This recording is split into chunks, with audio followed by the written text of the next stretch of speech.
Yo, Hello. Been a while. it has It's been been a a while. while. Well, let's not get into that. Straight in the show. Come on. Why not? We're not punching now. We're not fighting. Let's not do that. Yeah, why has it been a while, Wes? Because like the guests couldn't make it. No, I thought it was your birthday.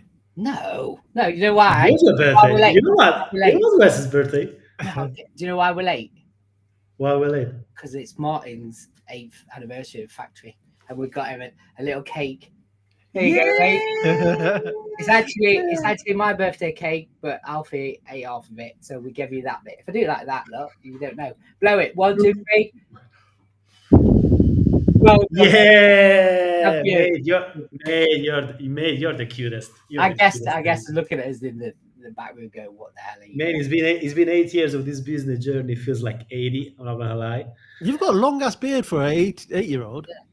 And how many years you grew more hair being 8-year-old? Yeah. I made a few bucks, went from a transplant, and I'm the only person in my family that actually grew hair instead of losing hair.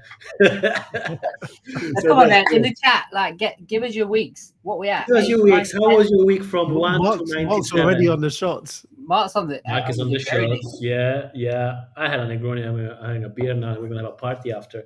So it's all out, West. But it was also your birthday, West. It was my birthday.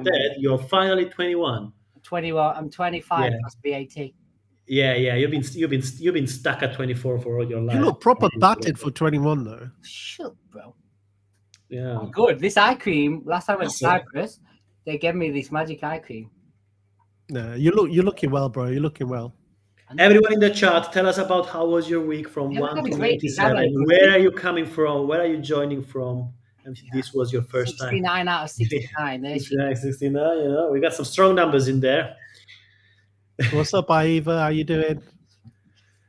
Yeah, where's Mark is 88. where's what should she say? Where's is the candle? No, with a candle. Sorry. Yeah, because I got him a candle, man. Because she's emotional, not like you. You're cold. Hey, come on. So yeah, good morning, afternoon, evening, wherever you are.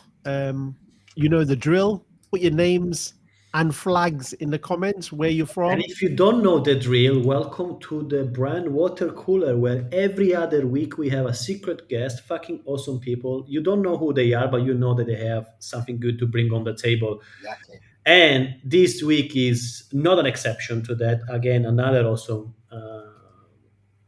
guest, another awesome journey that we've been following for quite some time over our favorite platform, aka LinkedIn. You were going to give the name away then, weren't you? She was a G. The name away, yeah. I was going to give the You were name away. close. So I'll pass it over to you before I. You're trying to take his job. Like, don't cut him I out. know, yeah, I'm gonna shut up. Since he's gone No, into I was corporate, thinking, have we He just has like, one thing to do. Ash has since one he's gone in into the last 2 corporate, weeks. he's trying to get out of everything. Don't like leave it. Make him work. Got No, North I like Carolina in it. the house. I like this part. It's the only thing I get to do on the show. Yeah, and you got that wrong because we had to change it. Guest said. So What time is in North Carolina? Is it beer time in North Carolina or is it not? No, be just after lunch, which is beer time. 11:05. Yeah, definitely beer time. It's like West will have 3 Negroni by 11:05. Yay! I've got one. as For Mark you. says, there ain't no water in that cooler. There ain't no water in that cooler, buddy. Go Come on, on. Ash, let's start this. Come on. Take us Yeah, out. let's go. What's on the agenda today? The role of creativity in business and brand. So we're going to discuss how creative work is not just about feel good marketing.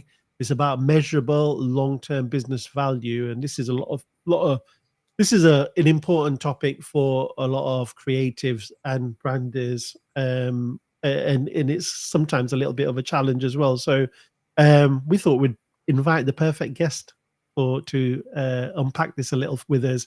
A graphic designer in her former life. She's worked alongside some of the biggest agencies in the UK. Today, she is an award-winning creative director, brand builder, and professional speaker. Please welcome to the Watercooler, the one and only Jo Baird. Hi. So happy to be here. Also, I definitely should have got a beer. I feel like I've let the team down. I haven't got a beer. We can start again. Yeah, we should start again. Let me go get beer. No, it's fine. I'll honour the water for now, but in an hour's time. You could have told us it was vodka. We'll see how it goes, shall we? See how the interview goes. Okay, go. So yeah, so let's start with you. Like, what's let's talk about how you got here, not as in got to the water cooler, how you got to this line of work. It's quite, to be fair on that, it was quite seamless. It's nice having a guest that we don't have tech issues. We're not fumbling around at 58. You know, like boom. Yeah, yeah, it was pretty straightforward. Yeah, she was in. Although we know that this is your career highlights, but let's talk about the other things. No nerves though. No, this is the career highlight. This is the pinnacle. Well, Joe, you're a professional, so we wouldn't have expected any less. Like, everything's gone swimmingly so far. But to be fair, we are only 7 minutes in, so there's plenty of time for it to go, tits up. So let's stick with it. Yeah, you're in everyone's feed, definitely in mine a lot. But this is the first time I had a look at your background, or just obviously before ahead of this. Like, you studied fine art and photography. That's like, but then obviously you moved into design. Like, what you obviously have a love and eye for creative work, but when did you start thinking like, say, a marketer and a brander from a designer, and I guess the commercial aspect of design? Yeah, I mean, firstly, you don't need a degree in photography. I don't know what I was thinking. I was like, I'll just go to uni and spend another 3 years doing creative shit and it'll be great. But it was on that course because it was fine art photography. So it was very much about concept and idea, that my tutor said to me, Joe, you're really good, but you're way too commercial for this course. And I remember thinking at that time, okay, but isn't it true that we need to make money? Like, what am I going to do in my life if I don't make money? So I didn't see it as a criticism. I saw it as a bit of a sign that I maybe had the creative eye and the commercial eye combined, and I should probably try and run with that. So off the back of uni, I actually got a job in Rankin's studio, if you know Rankin, the photographer. I was on his reception, which was the best job actually, because I didn't have to be there early. I didn't have to stay late, but I got to meet all the celebrities and see all the shoots happen. So I absolutely loved that in terms of getting into the creative industry and just being around very creative individuals. But Rankin's a businessman, and that was really eye-opening to me as well. So just to see how creativity was being interpreted in different business settings, that was really informative for me. And the fact that you can take a creative intuition and push it across so many different income streams. Like, no one can predict, when you're a child growing up, what do you want to be when you're older? What you could do with creativity. No one can predict that. There are just too many avenues to be explored. So I made my 20s my mission to explore those avenues and to see where I actually sat best, and to not try and prescribe what I was going to do. I just wanted to immerse myself. So that's where graphic design came in. Again, a good place to make money from creativity, especially at that time. And then I was a photographer's agent for a little bit as well, which is rogue. No one teaches you about being an agent for photographers. And the photographer I represented was Jonathan Knowles. So he's responsible for the O2 bubble, if you're familiar. So again, like, who's going to tell you, go work for Jonathan Knowles, the O2 guy. But I just stumbled my way through the industry. That's the best way I could probably describe my 20s. And I think the turning point for me was when I landed a job at Gymshark. It was 2019. And after doing all my experimenting, figuring out my skills, which were multifaceted at that point, it was when I landed at Gymshark that I learned the power of social media when it comes to creativity. How old was Gymshark when you started then? I think, if I'm correct, it was about 7 or 8, maybe. Right. It was just before COVID, and it was just on the incline towards that unicorn status. But it was those sort of last few years before that actually happened. So amazing. I caught a good wave. Yeah. So it wasn't like a traditional orthodox place to work, I would imagine. No, it was eye-opening. Eye-opening. Important question. Did you get free gym wear? we got a discount. Did you get a gym bottle? We did get a gym membership because the actual Gymshark gym hadn't been built at that point. So we got to go to a gym of our choice, and then the Gymshark gym got built, and it was a 10 out of 10 gym. So we did get that. Joe, I love the opening. You're too commercial, so I wanna dig into it. I wanna dig into the tension between creativity and business. So, Yeah.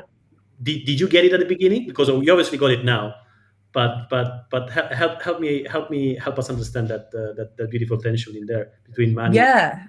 I guess I didn't appreciate the phrase too commercial, because in my eyes it's like, well, how can you be too commercial? Like, we don't exist in this fairy tale world. Even if I had pursued a life as someone exhibiting work in a gallery, like, I would need to be commercially minded to even get my work in the gallery.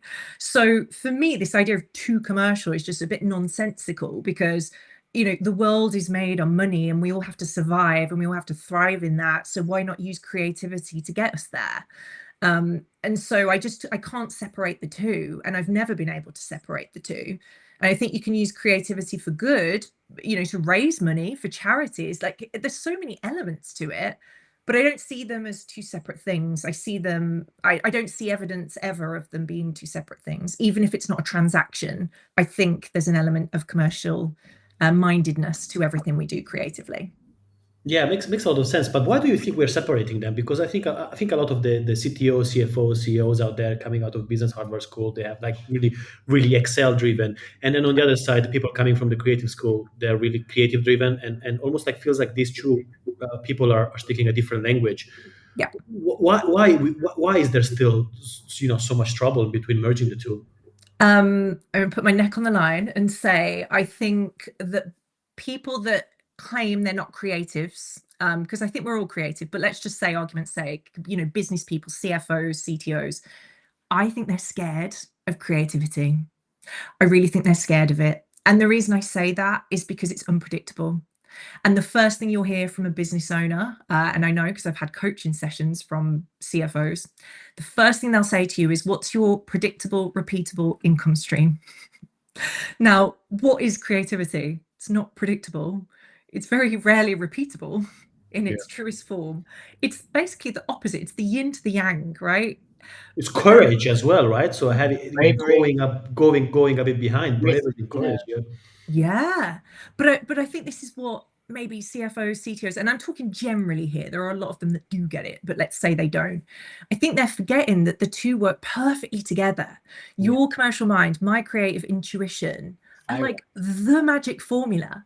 But they don't like unleashing it because they can't control it. Exactly. It's funny you say that, because I've had the opposite. So I've always been I've not been commercial enough in most aspects. And the most, I guess, powerful people that have got the best out of me have been that person, that you just described. That one that's not afraid just to say, Wes, just fucking go. And then we'll reel you back in a little bit. But, it's, and then magic happens, really, literally. It's best times of my life have been that person. Totally. I mean, I'm not sitting here saying leave the world to be run by a load of creatives. I mean, we will blow the budget. We will, and then we'll be sad and it will all be terrible. I think. But I think we have been far too contained, and I think we've been contrived, and I think there's a misunderstanding that creativity means painting and drawing, whereas actually creativity is a lot of problem solving and thinking of ways to break routine to access really like crucial developments on not just the work we do commercially, but the world. So yeah, I think it's a very big debate. It's very interesting to me. Yeah, and I think it's not getting easier, because I think one of the main issues is with, for the lack of a better word, traditional schooling and traditional education. As soon as you enter the system, you have to color between the lines. Yeah. Oh yeah. And I think the first confrontation with the fact of going into an educational system is conformity, right? Is about a tutor, a teacher, someone coming from that background that tells you this is right, this is wrong. Girls should be wearing pink, boys should be wearing blue. So as soon as we start to go into it, I think we are kind of like channeled into one single line direction. And I think you were absolutely right when you said everyone is creative. I think we are a successful race because we figured out how to make tools out of bone animals. Yeah. And we were trying these things and how to build fires and use our bloody hands to make paintings back in the cave. So we've always been a creative. But I think one of the issues, as soon as we enter the education system, that's one of the first things that gets killed. It is. And then everybody's confused as adults when we're not thinking outside the box more for business, and like a business will look at another business and go, oh, look what they did though. Why is my team not doing that? And it's because we're forced into this permission culture where it's like, there's a lot of ego as well. So don't tread on toes. It's political. Don't outstep your mark. Like there's so much nuance to it that actually people have incredible ideas. They're just too scared to share them. Yeah, or they're punished for sharing it. Or they're punished for sharing them. And I think this leans into like make the logo bigger scenario. Like a CEO, make it pop. Once they strip everything back, they take all the freedom away from creatives. They take all these ideas, the ideation. They don't really justify anything. It all becomes subjective. It's their opinion, not the customer's need or the customer alignment. And they strip everything back, and then when they've lost it, their automatic response is, "Oh, just make it bigger," or it's not saying enough, or they have no justification of why, and they don't realize they've just zapped the hell and the life out of everything you just give it, and it's just this flapping fish on the floor dying. You know what I mean? Yeah. And then it's like, just make the Lego bigger. That'll work. That'll solve it. They have no answer. They have no idea. It's a panic button. And I think a lot of business owners and briefs try and give the answer to the brief in the brief because they think they know the answer. Whereas actually, if they gave creative people their business problem, just give us your business problem. Let us come back to you with all the different ways we could answer this problem. Let us do that work because that's what we do best. Yeah. Is it a case, do you find in your experience, is it a case of urgency, like and too much pressure to kind of meet targets? Because obviously creative work and the strategy work does take a little bit of time, and you also, even once you've actually executed on it, it takes a little bit of time to build brands, right? It's not performance marketing, so there's those two sides to it. Do you think that's the biggest one of the biggest problems? And like, how do you address that with clients, like when you're trying to persuade them into this long-term brand building side of things? Yeah, totally. Well, firstly, performance marketing can be very creative. Yeah, and like true. I the last business I was in was very heavily performance led. And at first it used to get my back up because I love brand, but I was like, no, Joe, lean into it. And I started to get into the intricacies of performance ads. So like, your meta ads, things like that. And we started to really A/B test things and like tweak the creative. And I found it fascinating that like a slight change in creative can impact, the return, things like that. So that to me is also commercial creativity. And maybe the problem from the creatives is maybe a bit of ego sometimes, saying like, oh, that's not glamorous work. I don't want to do that.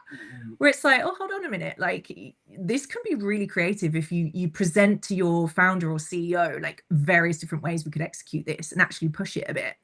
But to answer your question, let's have empathy to business owners. Now that I am one as well, we have to hit the bottom line. And not all businesses are your, multi-billion pound Gymshark brands, right? Like everybody starts somewhere. So I think we're guilty a bit in this industry of using big brands as our case studies and saying, why aren't we creating concepts like this? They're light years ahead. What about, Joe Blogs that's just started a business that needs to use creativity to move the needle a little bit, but also needs to get a return on his pound that he spends, on his meta ads and whatnot. So for me, it's like having empathy with those people and saying, well, how do we move the needle for you at the moment for you? Because I think we can do that and then queue ourselves up for that incline. But right now we're down here in the process, and that's okay. Like, let's not rush the process. Yeah. And the answer in that case might not be brand in that specific part of his journey. It might be short-term quick sales. It might be just something that brings in the first little bit of cash to have the validation of the go-to market, to then put some of that out to then start doing brand. I think sometimes it's like what you said. Sometimes also there is egocentricity that comes out. Like I'm a brand strategist, I'm a brand builder. Like I have a branding agency. I love brand, but also it takes being a business owner to understand that there is also the other side. And like all beautiful things in life is about a balance and a relationship, right? So performance and brand all together.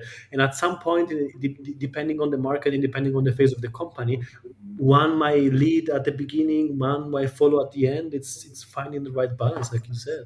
Totally. I'm a better creative now that I work for myself, I hate to say, because You're not restricted, are you? Well, I see both sides of the coin now. You see the spreadsheet as well. Yeah. Mm-hmm. I totally get it. And so I can have those conversations and I understand it more. But with what you say about maybe it's not time to build the brand, there's some brilliant research. So I'm an ambassador of Tracksuit, which is a brand tracking platform. And they founded that company with James Hurman, who is known in the industry for. Yeah, I love the guys. I've been following Tracksuit for a really, really long time, and also they sponsor On Strategy, a podcast, which is one of my favorite shows.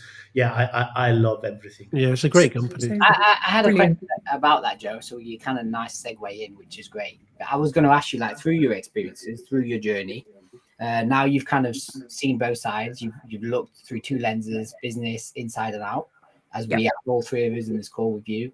You're conscious of that bottom line. You're conscious that you've got pressure to return. You're conscious then you want to try and disrupt and improve and do something different to get that return. Like what have you found in your journey through your early years and now in Tracksuit with James, like the resources and the tools and the kind of ways to measure this, like, ways to measure that effectiveness? Like what have you come up with? How are you doing that? Because I think that'd be good for the audience to understand. Totally. Well, firstly, Tracksuit are not the first company doing this, but where they really differentiate with their platform is they've made it really brutally simple. And that's why I like it, because there have been very elaborate, complicated competitors that have been tracking brand. And what we mean by that is quantifying the emotion and feeling that people feel when they respond to brand. So tracking over time, what do people think about your brand in January versus when you run your campaigns, what they think about your brand in July. So it's a process where we track the sentiment, the perception, there's various different characteristics. But Tracksuit win for me because they've made it simple, accessible. It's much cheaper than other platforms. And also it's grounded in great insight and research by James Hurman. So James' research basically says that performance and brand together actually compound into the best possible scenario for your business. Whereas previously people either fought the brand or the performance argument. Nobody was really talking about the fact that they work together. Yeah. And I guess that's evolved from the long and short bit, right? That's where that evolutions kind of come from. But also one thing is sure, that once the brand kicks into the flywheel, then it's when everything else becomes easier and cheaper. Sales, performance, marketing. Yes. That's where you get the real result. So I based on experience and based on data, I think that absolutely you're spot on. Like all good things in life is about balance. But then eventually, once you put enough work and the brand is there, then it tips. It starts spinning. It pays dividends. And I think that's the way you have to see brand, is like, it doesn't have to be expensive to invest in. There's loads of low hanging fruit for brand that you can do to build awareness and to make yourself different. But if you do it consistently over time, you will see the dividends later on. The problem is with the world and with business is that it's so short term, money. Yeah. It's just creating a problem for everyone in this respect. It's a race to the bottom. Scott's saying it in the chat. He's saying that every company he's been at is obviously they want it now, which is true. We've all been there, and they don't realize that they cause turmoil. Like they cause this emergency exit scenario where everyone has to get in the lift now because the building's on fire. No one thought about going down the stairs, right? The thing is, like, the average tenure of a marketing C-suite leader is not very long term. So their ambition is to make the biggest impact in the shortest time, so they can become an expert. And it's wild. That's their mandate. That's their mandate as well. And even CEOs, Like if we go back into the dictionary definition of business, it's an organization that sells something in exchange of money, right? And the mandate of the CEO is to prove bigger return than the year before. Yeah. And then bigger return than the year before, and then bigger return than the year before in his 5-year-old mandate, and then he moves somewhere else. So it is this really short-minded, and I think that's the number one problem to build the brand. How do you say, proposition in a way? That's a good segue into a question that I had then, Joe, in terms of you probably using tools like Tracksuit and convincing those skeptics about the investment, time and money into both brand and performance marketing. Like, how do you approach that? Yeah, I mean, having the tools is great, because what you can often do is compare to other brands or other competitors that are really nailing it. And a business owner sees what someone else is doing and they start to pay attention a bit more, especially if you're comparing to a success story. And what's great about these tools is you can see your next best competitor, you can see the benchmarks, and you actually have that number to position you. And when any human sees a number and then they see what they could be, which again is another tool that Tracksuit do, they suggest what you could do to improve. You start to see that as a slight sense of chunking, like making the big problem smaller. So you're like, oh, okay, actually, we don't have to wait 12 months to see a return on this. There's something small we could do here in the short term that will actually really benefit us. And I think you guys know this, if you do brand well, you don't have to wait 12 months to see a return on the investment at all. You know, one of my clients that I've just finished working with, I can't name them because I'm NDA'd and they're very private, but they're a Dubai-based athleisure brand. And they were not known globally. They were known in sort of Dubai, or people didn't know where they were from. So it was, the brand presence was sort of a bit diluted, a bit wishy-washy. I flew over there. I spent 3 weeks in their office with their team.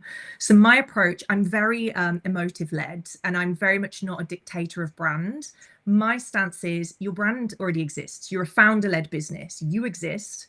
I come here to hold a mirror up to you and show you who you are. I'm not here to tell you who you are. So my whole 3 weeks was holding that mirror up, getting it down on paper, aligning the team. And I just had a call with them yesterday. So we did a brand book. I presented it, immersed the team. Yesterday, she came on a call and she said, Joe, we just launched a campaign off the new brand book. Sales are up. UK is back in the top 10 of our territories. And we've seen a significant incline in commercial value already 2 months later.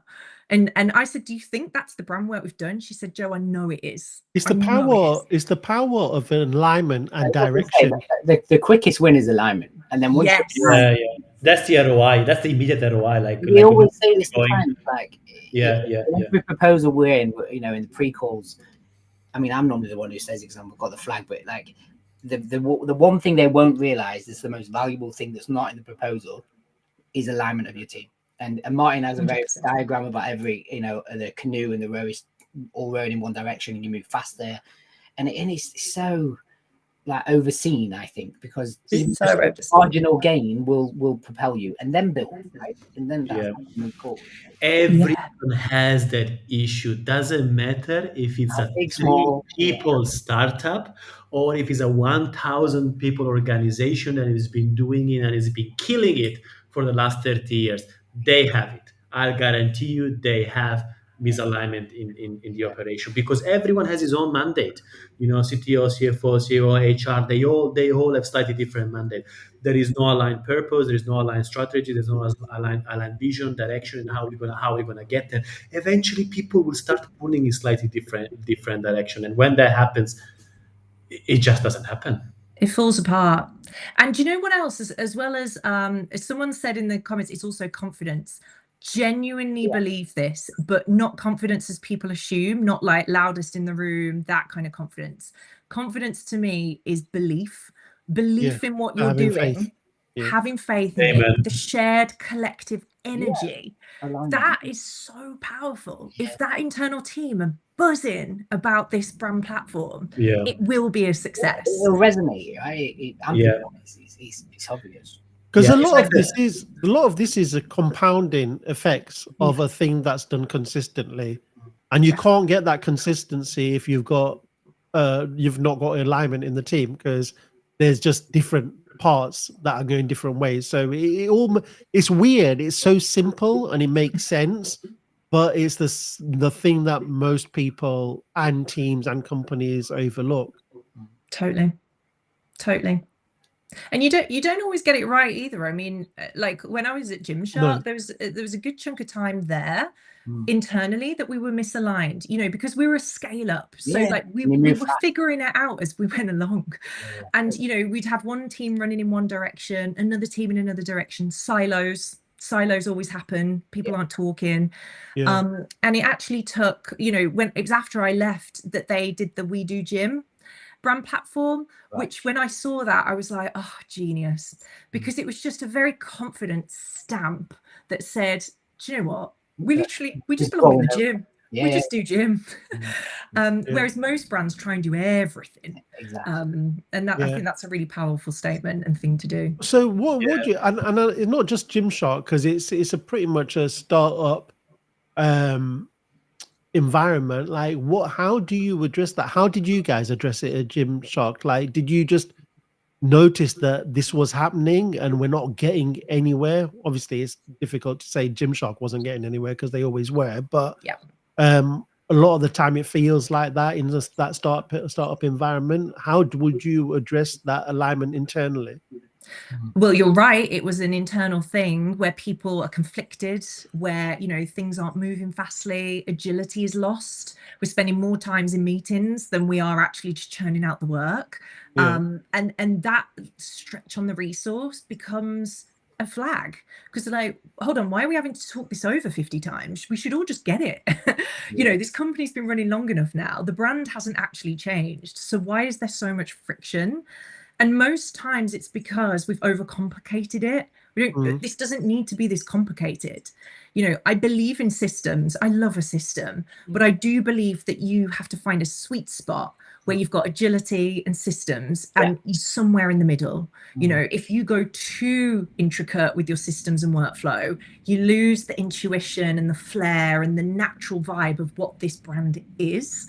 So I think it's about test and learn. And I think I would argue with Gymshark, if we hadn't have made a few blunders, they wouldn't have landed on We Do Gym as a really I was going to say, sometimes it takes a lot of those mistakes and to realize, actually, you know what, all of these things that we're just praying about. I'm not saying Gymshark necessarily did that, but it is seen in the startup environment where, you're just trying things, it's not working, and you realize then actually, you know what, things need to change.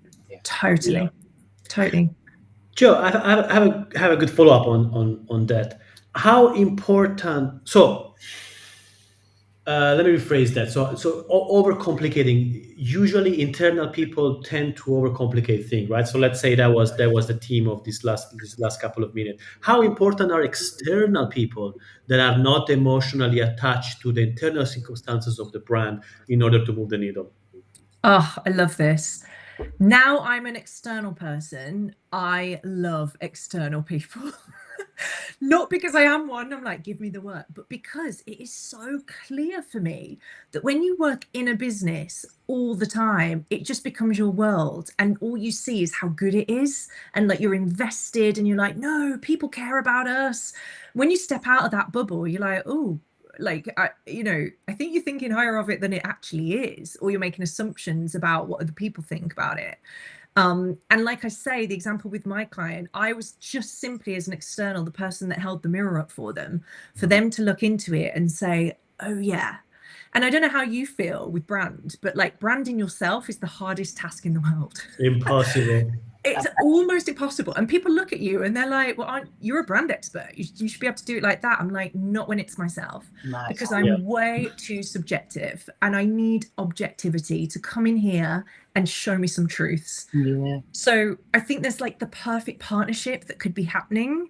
But I think sometimes external agencies try and take on all of it and they don't understand the culture and the heart of the business. No. Or the business try and does it all in-house and they forget that actually there's a world outside that building and they might not be thinking the same thing.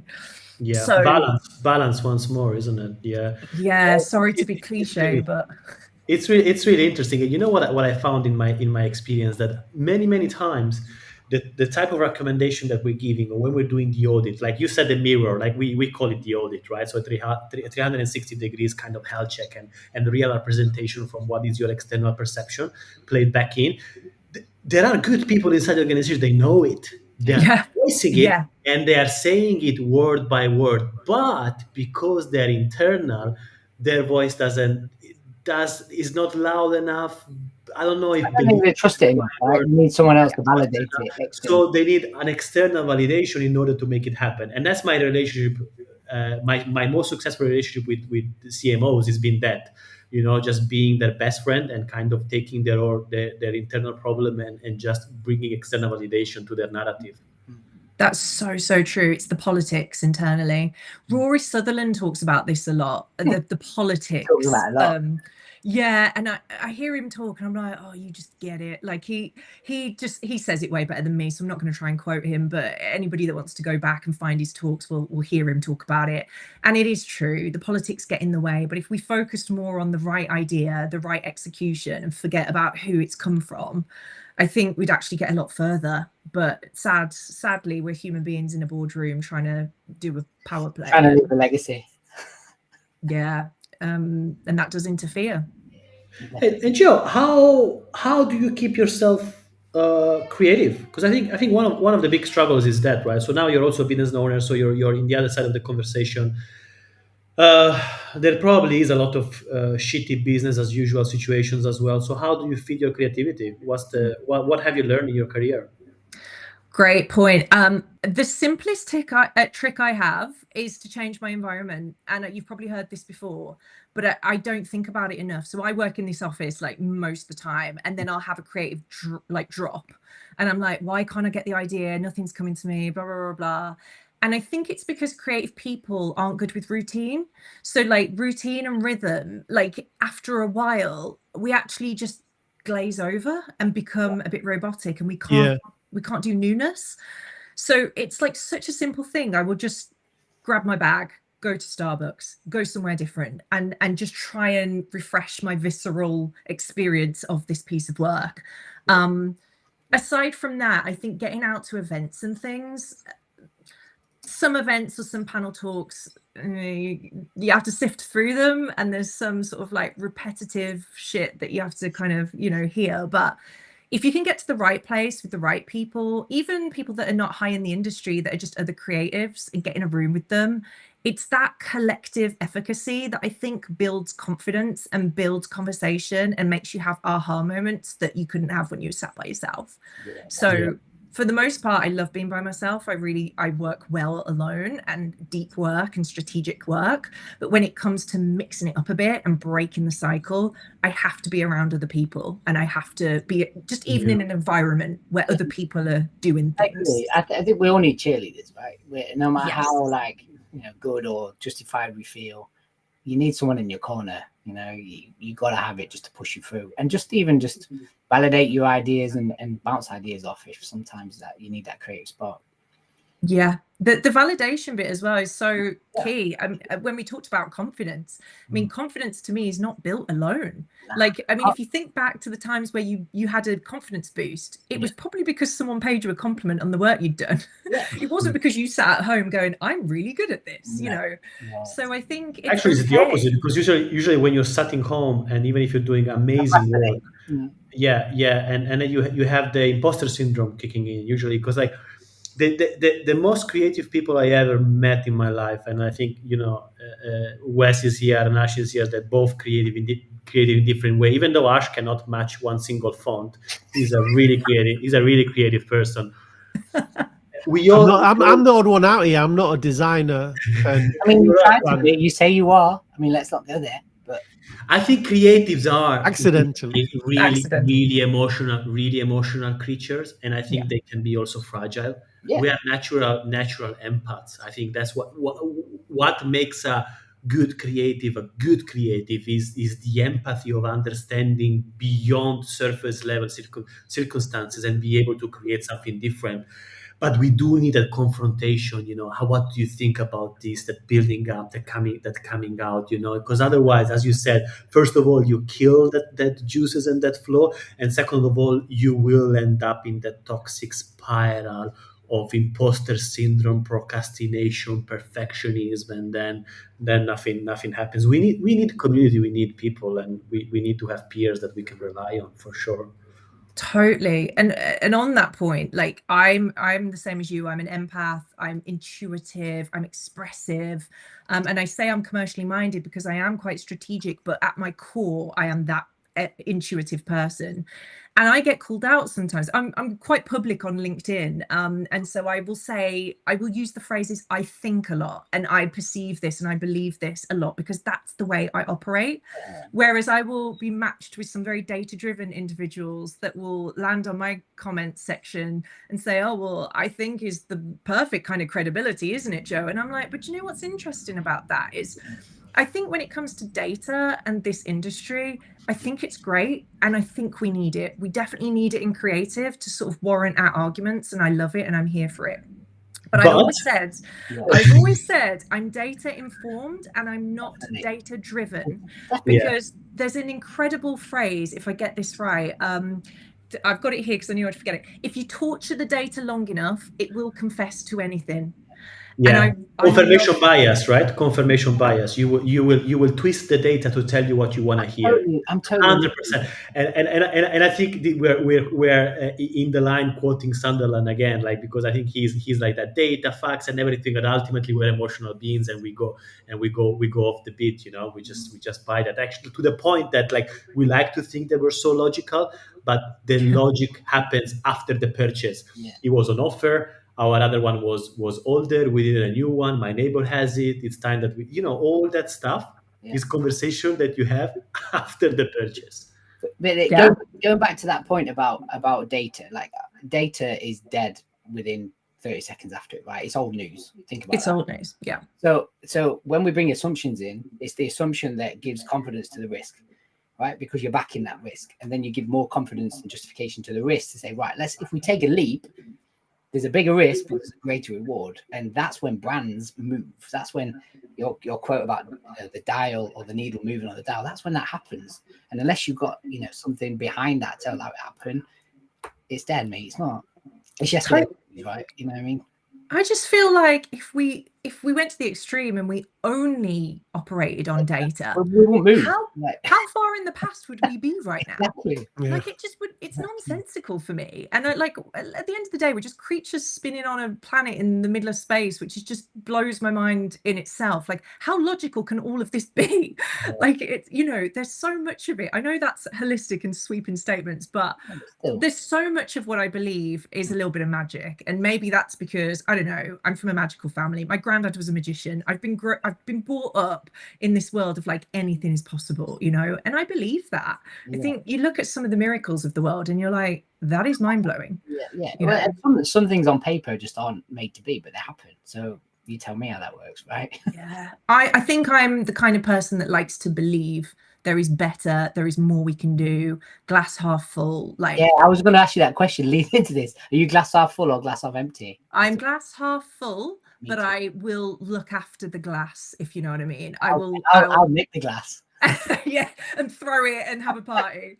Yeah, I'm a protect my glass half full. I'm positive, but I will be conscious about it, There's a lot you said about the data side of things. It's like you got to be informed by the things in between the lines that people don't read. It's not exactly what people have done in the past and copy that. It's like, what is happening in between the lines, and then that informs something else, a new idea, and then you've got to believe it and you think it's magic. But then it goes back to that, how do you get people to rally behind it, whether it's internal people or an external audience, and then just have belief and consistency of doing that.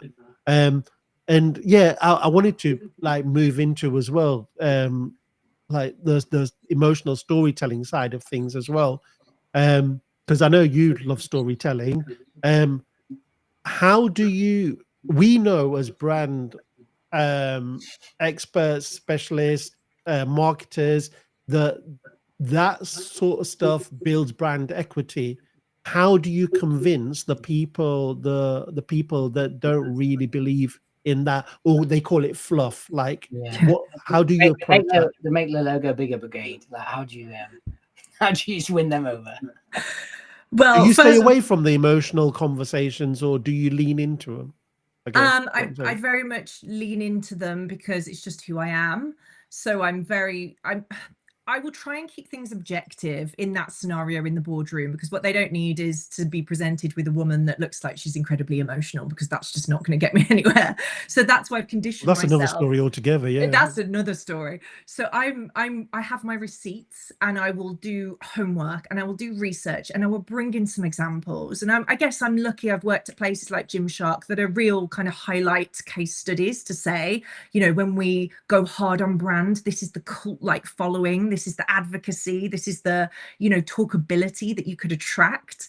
If someone hasn't worked in a brand like that, an actual case study, you can go and find them. But what I would always do is I would lean into what their reservations actually are, because most of the time they present them as like, no, we don't want to waste money or whatever. But when you get to the bottom of what the reservations really are, it's that they're under pressure about a particular element of some sort of, you know, metric or whatever. And actually what you're presenting isn't going to affect any of that. What you're presenting is actually a sideline thing that's not going to cost them too much, you know. I think they assume a lot about brand, and I think it's an education piece about what brand truly is. Is that frustrating? Yeah, if I'm honest, I feel like the conversation of what brand is has been going on for way too long. James Hurman made me laugh. He said something like, ironically, brand needs a rebrand. Yeah, no, we've said it numerous times on this show. Like, yeah, it's true. I do think people are getting it a bit more now, and I think that's because the race to the bottom has happened, and the giants are just spending all the money on paid, and the small businesses can't compete. And so by default, businesses are starting to look at other means of differentiation, and brand is the natural one to look at. But I do think we have a responsibility as branders and brand builders to make sure that we're not letting our ego run away with us, and to make sure that we find quick wins, and that we find ways to help business owners build a brand economically. If we can do that, put the glamour aside, I think it would get a better rap. And if we also present it as a partner of performance marketing, I think it would be better as well. So maybe we're at fault for not communicating what brand is very well, and we could get a lot better at that for sure. What kind of businesses do you work with? What size businesses, and what stages of the journey are they in? It's a little mix at the moment, but generally speaking, I'd say mainly B2C, some B2B, and they're probably at scale up stage, maybe like between 10, 50 employees, you know, just trying to probably maxed out the performance marketing tactic and going, oh shit, what's next? We've got competitors, we're doing well, but actually we need something, we need more competitive advantage now. So they're like trying to just, like we say, move that needle a bit.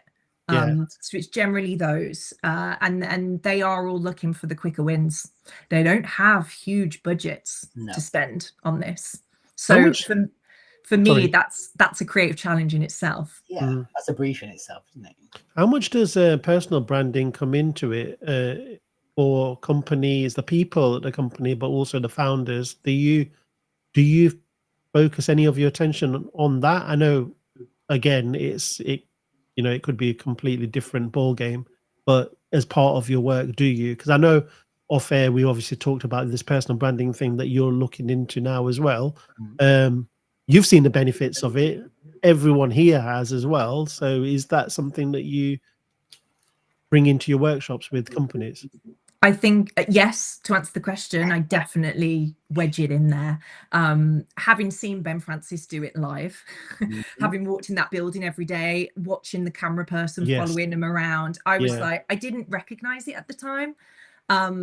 Stepping out now, I totally understand how that has amplified that business to another level. Because what's great about a founder story or someone behind the brand, even think of employee generated content, you know, like Currys and Argos putting their employees in front of the camera. Yeah. The point of that is, like, you know, nobody trusts corporations anymore. This is a cultural thing. This is no longer just a business thing. This is the world. Like, we don't trust them. So we have to give them something to trust. And as we know with brand, trust is one of the foundational elements that is going to allow us to build a strong brand. So it's the trust builder. But what I recognize is not everybody wants to be in front of a camera, and not everybody wants to be the face of their brand. So that's where we have to look at other techniques or ways that we can build in public, build the business in public in a way that offers the emotional connection beyond a logo, beyond a performance campaign. So if it's not a founder story, it's another mechanic that creates emotion and connection. But it could be, like you say, employee advocacy. It could be the people that work at there, or it could even shine a light on the audience. But with, you know, a lot of marketing people have talked about humanizing brands for decades, but that's how you humanize brands. It's not that hard. It's like put the humans in front of the brand, right? So it reminds me of when everybody talks about, well, how do I make my brand more authentic? And I always laugh to myself, because I'm like, you don't make your brand authentic. It's either authentic because you're being yourself, or it's not. There's no in between. So I think you're right. I think people overthink these things because they're buzzwords now, same as community. How do I build a community? Well, you just build it. You just do things. You just start. But nobody wants to do the work anymore. I don't know. Like, it feels, I think that, like, without getting political, that's into the next generation. I think the gen behind us is like, well, they want everything for nothing. You know what I mean? Performative. It's very performative. I blame social media. It's created this performative industry now. It's like, well, let me just show that I do this. Ironically, everything's measured though. You know, so everything's measured on the performance. Yeah, exactly. Which is just this catch-22. But it is interesting, because I watched a documentary about Instagram the other night, and that's not what the platform was intended to do at all. So it's like, you build something and culture shapes it, and then we have to rebuild it again, and culture shapes it again. Well, and I think right, like, it's not owned by us, it's owned by them. So that's exactly what happened with Instagram. I didn't watch the movie. Yeah.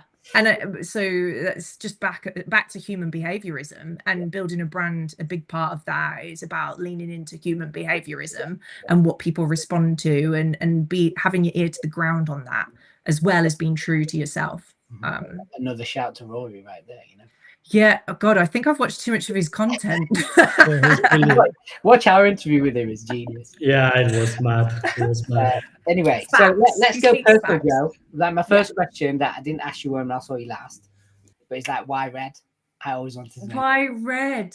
I wanted a bold color for my new era. I'm not wearing it. I'm so disappointed I didn't go for red. Okay. But also, there's a sort of satire to it for me, because growing up, I used to be so embarrassed if I spoke up, and I used to go bright red in school, and like, I guess it was like a reclaim of the narrative that had been pushed on me, and now me saying like, cool, but it's going to earn me some money. I love that. Amazing. Because that's what they say about people wearing red. You know, it's they're confident humans. I don't actually like red, and this hat that I wear, it was actually a mistake, but it's become like one of my favorite confidential hats. Like, it's so weird. It's not even a brand color, which I'm breaking every barrier going. But have you noticed when you say you don't like red, why? Because I fucking hate Man United. Okay. So there's a bias there. There's a story. No, that's cool. He has a red. He has a red bookshelf behind him. That's been ingrained in me from birth.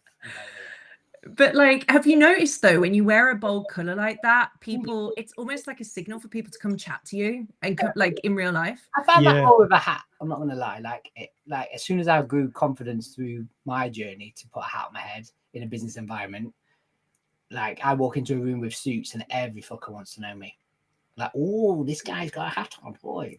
He's a rebel. So that's creative in the room. Yeah. Have you got hair under there? How many fucking times I've heard that? Do you know what I mean? Do you wear it because you've got no hair? No, I just choose to wear it. Like, it's my choice. It's a vibe. Also, Negroni is red. Yes. Negroni is definitely red. Although Some just depends how you pour it, but mainly Campari's red. Like, don't pick me out. This is not a red conversation.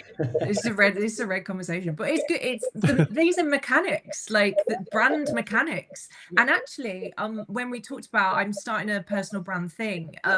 So it's more like a cohort webinars, just having conversation about personal brand. I make clothing quite a big section of the thing because people started to talk about personal brand associated to LinkedIn, and like that's all the place that it existed. And it's just so much more than that. It is like the mechanism of wearing a hat to business events and people remembering you. And from a fashion background, it's a form of communication, right? So it's clothing to me is visual communication, like how I want to stand in, stand out. You can make a conscious decision to do that. You know what I mean? Yeah. And that's how I use clothing as an expression when I used to work in fashion. But love it.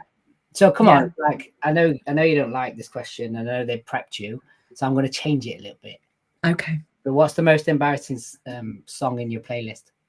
Do you know what? I have a really weird obsession, and this is funny because he was at Cannes and I didn't get to find him or meet him, but I have a weird obsession with Seal. Okay, yes. Kiss by a Rose, absolute banger. And whenever it comes on, that's not embarrassing. Okay, that's not embarrassing. No. Oh, when I tell people, they're like, "Why do you know every word of this song?" And I'm like, I don't know. When I was a kid, I was like, "Oh shit." You know what I mean? What a banger! Yeah. Well, him in general, he broke so many barriers with his, his skin and his ethnicity and his back roots. Like, I thought it was genius.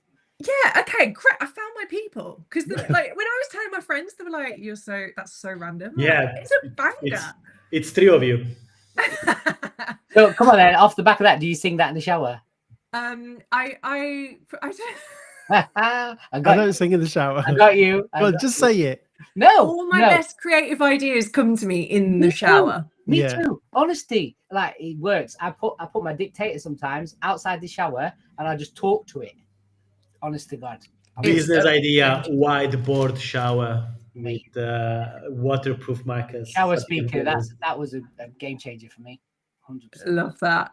Love it. What does Joe do outside of wearing red and loving Seal? Come on.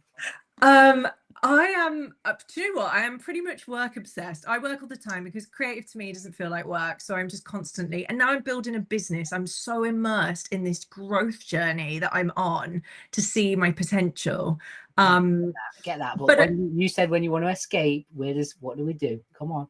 I did. So I forced myself last year to try golf because it was the most random thing I could think of, but it also didn't require too much like energy. So I tried that.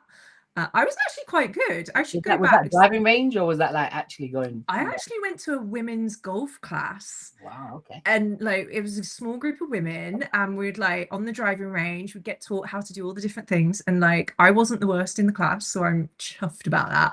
But then I went with my dad and brother, and I was officially the worst, which is really annoying. That's when you just take to the car and drink a beer. Yeah, totally. Get the bottle of rosé out. But yeah, I think I just love, like, I will do sporadic things every now and then. Like, I have this thing where I'm like, what sporadic hobby could I just try for 2 weeks? Yeah. Like, I've got ice skating in my mind. I'm like, it'd be so cool to be a figure skater. I mean, just for 2 weeks. Just for 2 weeks. I just want to turn up, have a go, probably get pulled around on the Penguin. Have you never skated before? Like, Ash's daughter's like semi-pro, mate. She's a dog. Oh, really? Yeah, she's done all the grading and stuff. But yeah, have you? I don't skate at all, and I cannot tell. I try. Last winter, we went to the ice rink in Nottingham. Like, I think it's officially like one of UK's biggest winter markets. And Ash, didn't you go ice skating? Did you go like round? No, I watched, didn't I? You held the bags. I watched from the bar, didn't I? I've been on ice, but I was a G when I was a kid. I roller skating, ice skating, loved it. Like for early days of my life, yeah, big time. Oh, I love that. And then, other than that, I go to David Lloyd gym, so I just sit in the spa. I love a spa. On a side note, everyone Google beer spa in the UK, and we found an actual spa that serves beer. Like while you're in the spa. Oh, that's good because I do get a bit bored in my spa. Yeah, like I do feel like a beer spa. Genius. Like, Mm. should be a Next one would be Negroni spa, isn't it, West, for you? yeah. Cocktails but, would be even better. Yeah, cocktails would be great. But I think we're going to try and work that into the Wham Christmas party in December. What, a spa night? Be a spa. Come on, mate. Come on, mate. Yeah. You haven't seen Ash rubbing Wes's back. I mean, it's like it's priceless.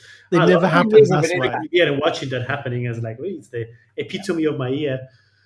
It never happens. Only in Martin's nightmares.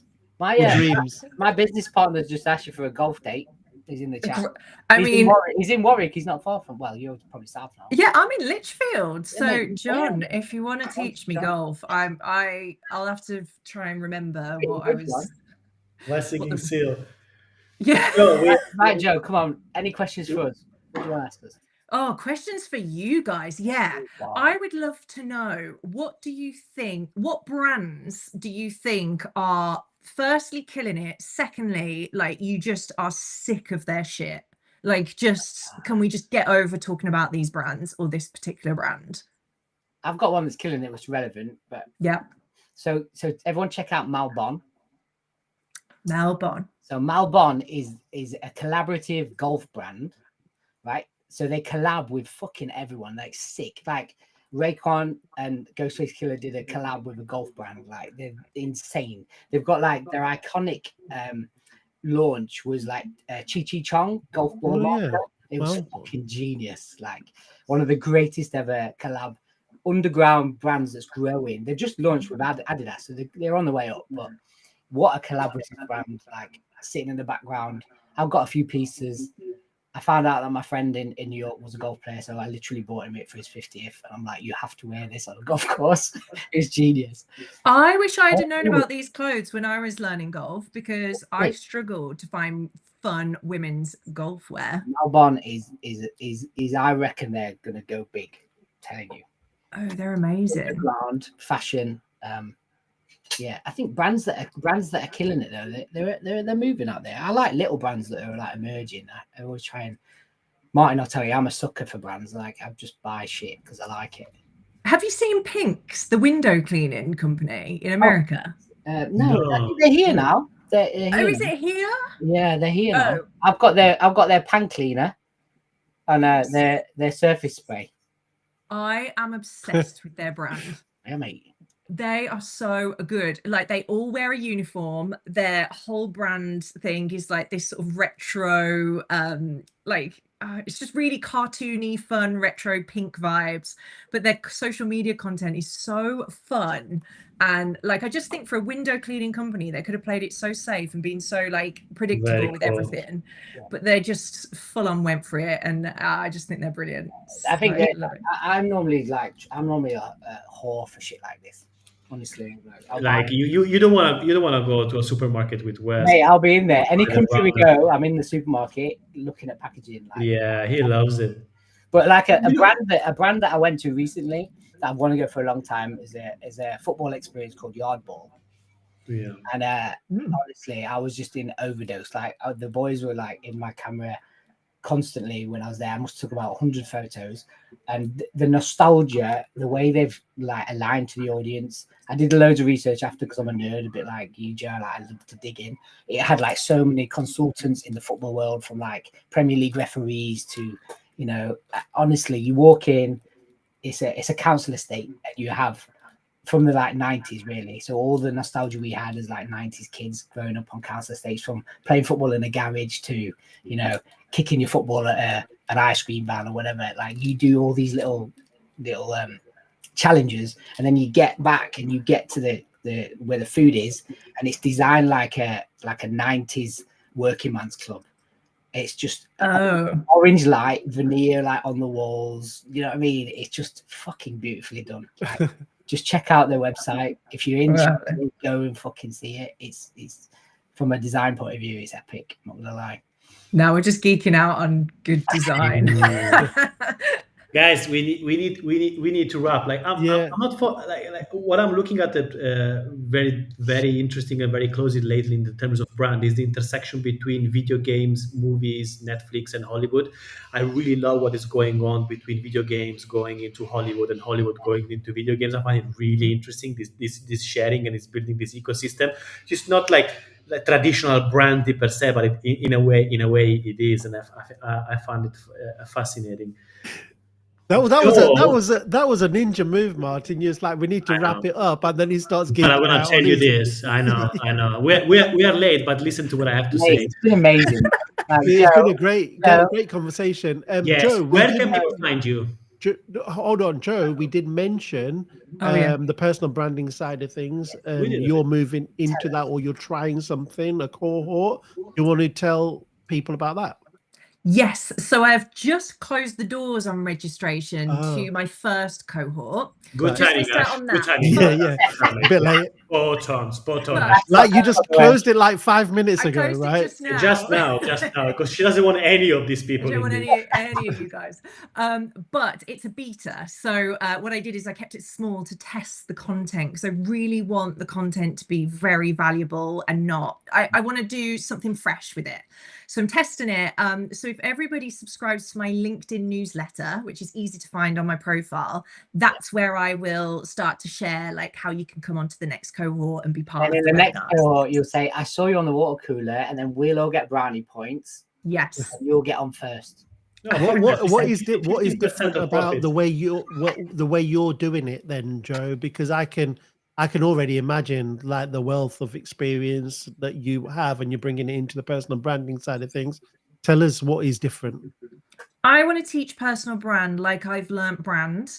I think the wires got crossed with personal brand, and it became a buzzword of social media, LinkedIn, you know, how to build your personal brand on LinkedIn, all that sort of shit. Yeah, It's fine if people teach it that way, but it's not the way I know and the way I've learned. And I would like to draw those two worlds together and actually, you know, give some deeper meaning to what a personal brand is. It's not just for social media, but it's for personal growth as well. And I think that's the nuance for me, is that personal in piece. Cyprus, exactly that. Like, I think you're hitting the nail on the head. You know, remove like the current trends, remove the cowboys that are trying to do it, and do it properly. Like, instill it, grow it, raise it. You know, like. And let's be clear, it's not just copywriting templates with 100 best hooks. No, it is not. It's one page or sale page with a course at the end. totally not. It's gonna be more like friends doing therapy together and then thriving at the end of it. Oh, look at the people in the chat, man. Yes, Joe. We've got lots of people loving you, Joe. A lot of loyal. Surely it is a Joe Hort. Love Yes, that, mate. Mark. Thank you. Wait, I just did that. Trademark that shit. That's wicked. I'm gonna trademark Yeah. that. That's great, That is perfect. Joe, before we let you go to your weekend, where can people find you? What is the best place to connect? Connect with me on LinkedIn, just Joe Bird, including the word just. And if you type Joe Bird, I will be at the top wearing red, so you'll find me easily. Right, Joe, you've been amazing. I'm not gonna lie. Like, Thank you so much, Yeah, guys. we're better than Wes, but that's a low thing. well, we need a beer soon. Like, I don't know why we didn't come to Birmingham. Well, I do know, because we couldn't do it. But next time we're in Birmingham, we are meeting. Let's do it. Let's go on the beer. We could go on the lash. We could get some beers. Yeah, mate. We'll go on the Negroni run. Look, I've even did this for the group, and everyone's gonna love it, aren't they? Aren't you, boys? You're gonna love this. But this is my new thing for the show. Who said the great? This is what we think about that one. Here we go. Bye, Wes. Thank you. I love you. Yo, have a great weekend. Thank you so much for your time. You too, guys. Thanks, Joe. Take See care. you. Bye. Bye, mate. Oh, mate. Mate, Ridiculous. that was awesome. Also, right in time because the beer is hitting it like the force of gravity. And I need to go. What about your cake, bro? Yeah, I want it. What cake is it? You know, I'm not a big fan Carrot of cake, mate. Carrot cake. Carrot cake I'll have, yeah. Alfie loves it. Guys, thank you very much for staying with us and 10 minutes. We loved it. I mean, we could have gone like 3 days over. Hey, she's class. She's Honestly. awesome. Brilliant. Make sure When you I go was in London with her last, she was like addictively chatty. I love Yeah. She's great.